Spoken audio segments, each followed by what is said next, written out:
Hi everyone, welcome back to my channel, Stitch Rip Repeat. I am Helen and today's video is another Friday Sews.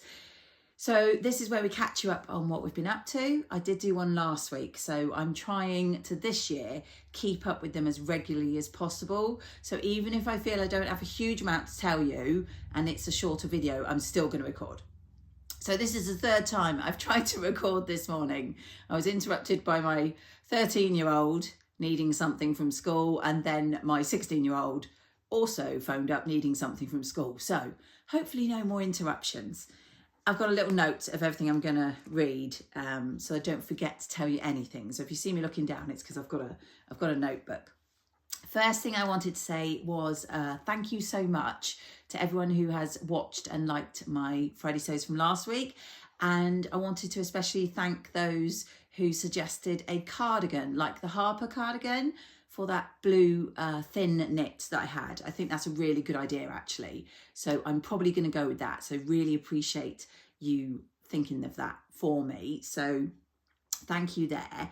And then the next thing I thought I would do, because I've seen loads of videos popping up, just watched Ruan's this morning, is a quick review of my Make 9.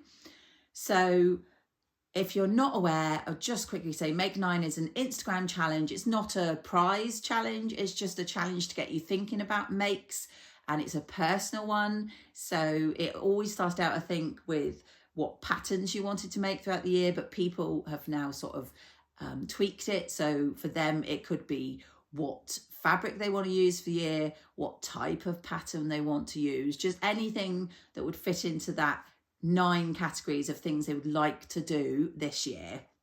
I've done it for the last couple of years.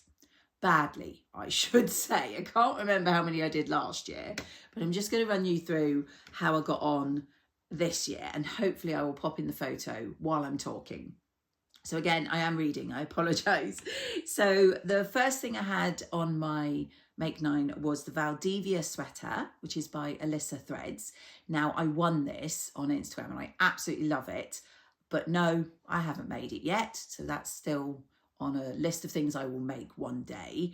My second thing on the list was the Rosa shirt. This is another one that I've had for ages. It's Tilly and the Buttons pattern. I've had particular fabric earmarked for it. Still haven't made it, so that was a big fail.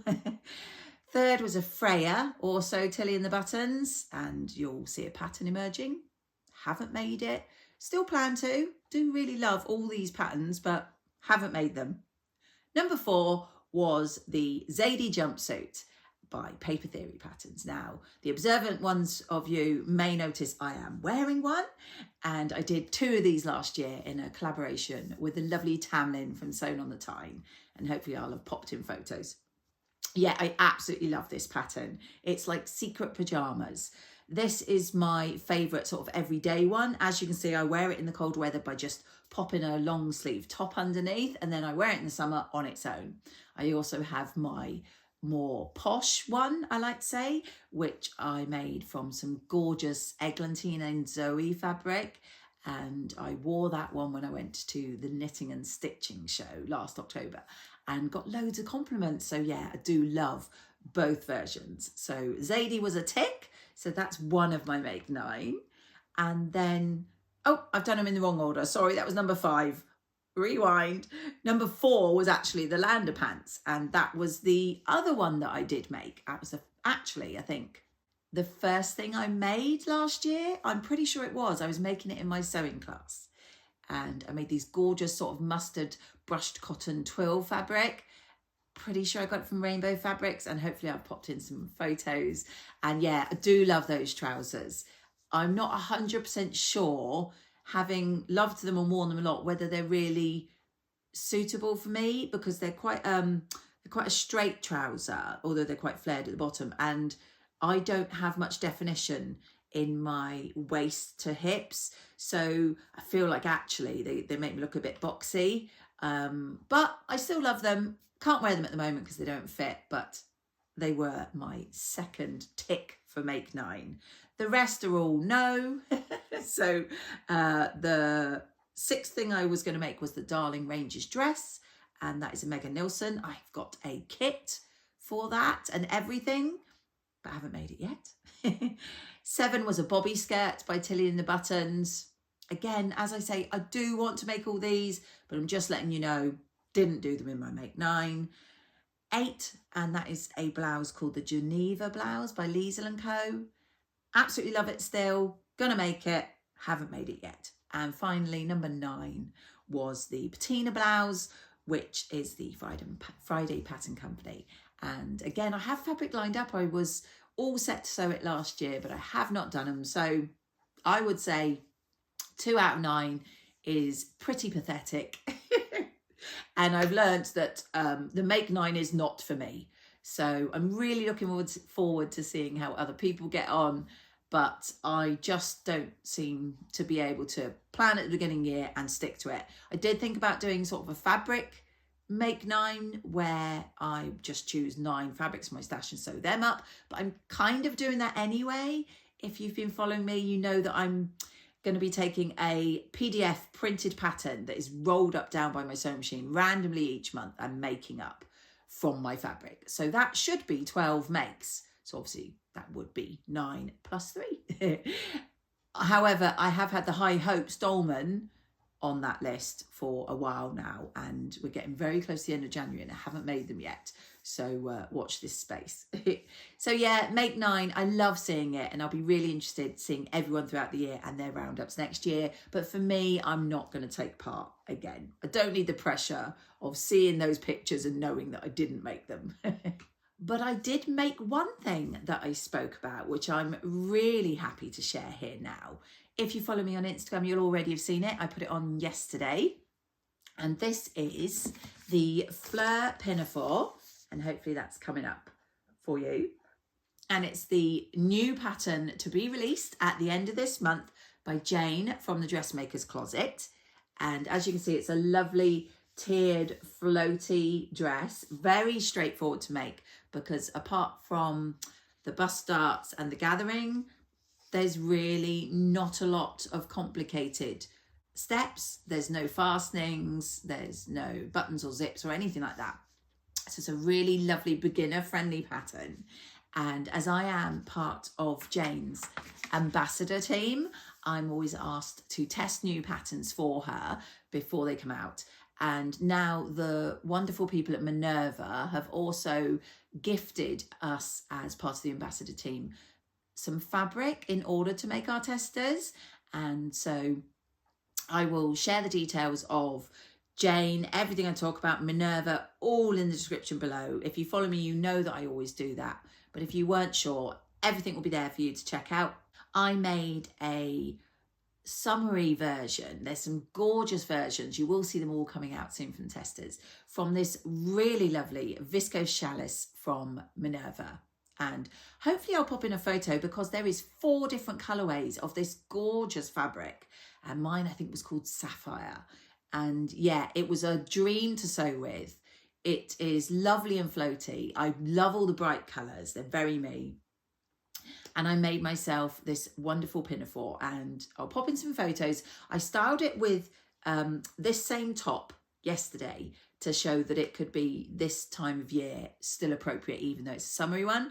I tried it on with a slightly thinner pink top with shorter sleeves to show in slightly warmer weather. And then I did it on its own as a summer dress, but I thought I'd pop a little belt round to see how that looked. And I have to say, I love all the styles. So I think it is a wonderfully versatile pattern. And so when that comes out at the end of this month, I highly recommend you go and take a look at Jayne's site and maybe grab yourself a copy. So I did do that sewing. So that was really nice after my chest infection all over Christmas and no sewing, to get some sewing done. And then hopefully now that I've got my tester done and dusted by the time that it needed to be, I will crack on with those high hopes and with the Billy oversized blanket hoodie for my daughter. So those were sewing, just checking my list to see what else I was going to talk to you about. The other thing I was going to mention, oh yes, I remember, this came yesterday, and it is some storage solutions in the shape of this box for patterns, and it's got obviously the room to write them all down, And then inside, it's also got some dividers, so you can split it into, say, tops, dresses, trousers, etc. I got 2 of these, and I picked these up from So Essential, and again, I will link them below. I just thought when I was, sorry about the noise, when I was going through all my patterns the other day, because I'm gradually adding them all to my Stash Hub app, which again, I will put details below. I've talked about it a few times, but it's a fantastic new app, and it's the brainchild of Yvette from Blossom Sandwich and her husband, and it's a sewing based app, so you can hold your fabric details on there, so you know what your stash is. You can hold your pattern details on there. Then you can also set up projects.